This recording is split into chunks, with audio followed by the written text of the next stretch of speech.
Bonjour et bienvenue à cette nouvelle capsule en primeur. Cette semaine, nous avons regardé pour vous Le Stage et La Purge. Voici ce que nous en avons pensé.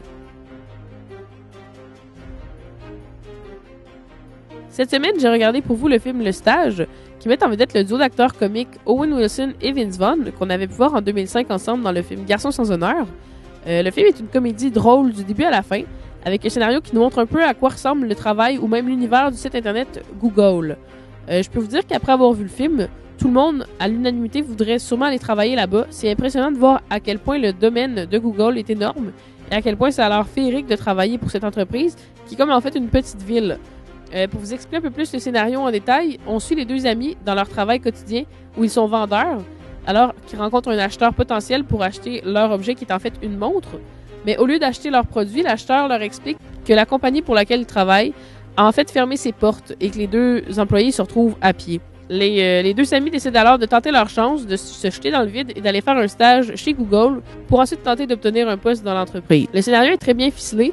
Il est d'ailleurs coécrit en partie par l'acteur Vince Vaughn. Selon moi, ça fait plaisir de voir une comédie qui nous fait sentir comme dans le temps où les films Zoolander, Ballon chasseur et Starsky Hutch sont sortis. J'espère que vous apprécierez autant le film que moi. J'espère avoir de vos commentaires. Merci beaucoup.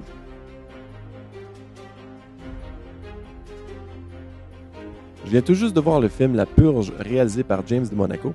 Je dois dire en commençant que le concept raconté dans le film m'effraie terriblement.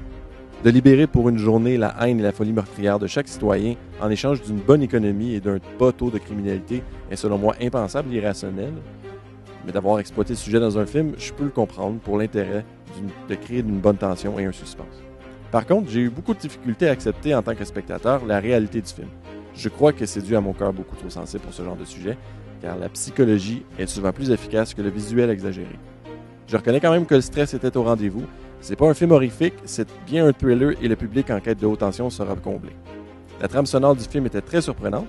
C'est un aspect souvent négligé. Les effets sonores étaient à point et sans toutefois tomber dans le cliché du sursaut habituel.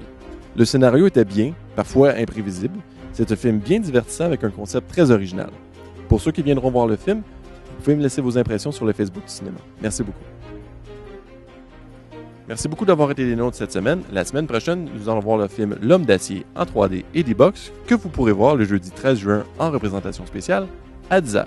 Merci beaucoup et à la semaine prochaine.